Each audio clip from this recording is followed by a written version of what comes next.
computer issues, so I apologize in advance. I am holding the camera, so if it looks terrible, you can blame me.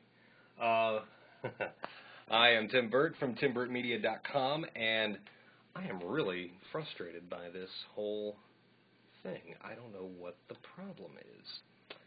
So, anyway, tonight, because of the technical issues, we're going to keep this pretty short, and I actually had two topics that I was kind of flip-flopping in my head what we're going to talk about. And now that this kind of rattled me, I'll just go with Plan A. And a continuation of something that I was talking about a few weeks ago, the emails from Lynn Hoffman about music. Something very, very, very important that I don't think I mentioned is the fact that you cannot use copyrighted material for your commercial. In other words, Nike had to pay money when they wanted to use the Beatles, and Swiffer has to pay money when they want to use all these 70s and 80s songs. So if you're a business owner and you think, oh gosh, that's a pretty popular song, the new Katy Perry song or Lady Gaga or whatever, you think, gosh, I'd like to use that song. That is not covered under fair use, and you might want to look up fair use online as to what exactly fair use is. Fair use, in a nutshell, please keep in mind I'm not a lawyer, fair use is essentially when you use a piece of copyrighted material, i.e. a song, for parody, critique, or education. In other words, you can't use it for your business. You would have to be using it, say, in a classroom setting, something like that, or you have a blog and you want to critique a song and you want to play a clip of the song, or you want to play the song on your blog. That would be considered fair use. That's why another portion of that is, Apple has their digital rights management and all that stuff. So you cannot use copyrighted songs in your commercial.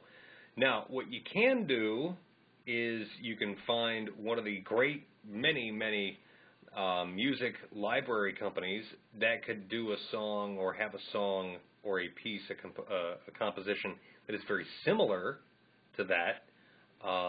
But as far as ripping off a song, like even if you took the karaoke version and you altered the lyrics, that is not covered. Can't do that. In fact, I know of a couple of businesses that got sniped when they tried to do that. And you're talking, I think the two lawsuits that I know of, I think the lowest amount that they settled for was around $35,000. So to me, that's also very intellectually lazy when you think, oh, I'm just going to copy this song because it's popular and I'm going to use that for my advertisement. I wouldn't do that.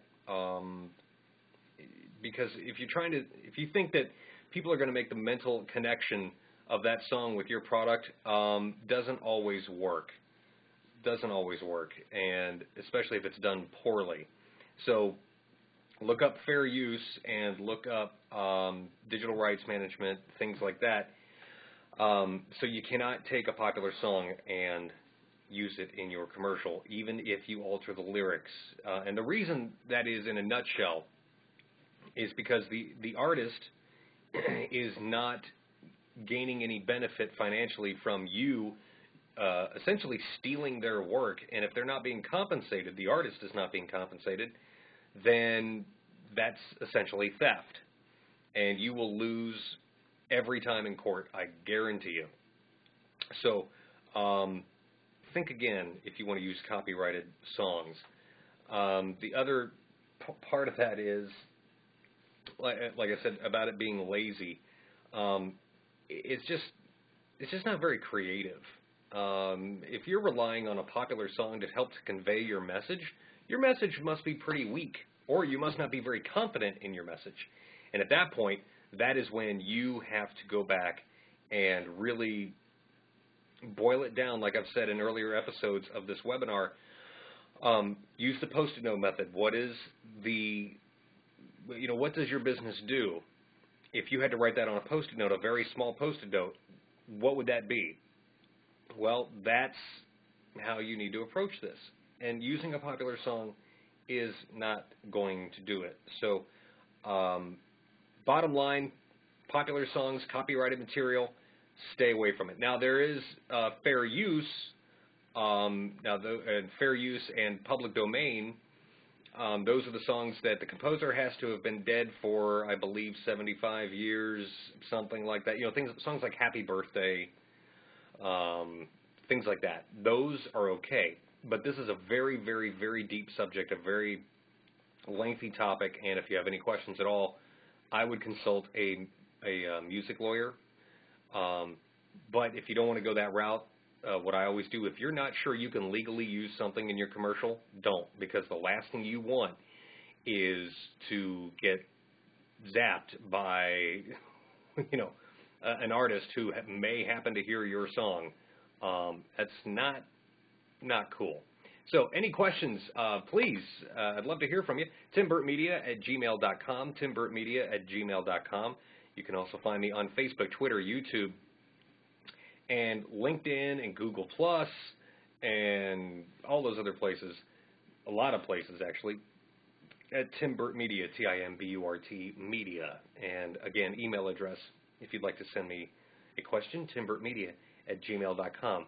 Next week I will have the technical difficulties resolved, I promise you, because I am not happy. But have a great week. Thank you for watching, and I will see you next Tuesday night.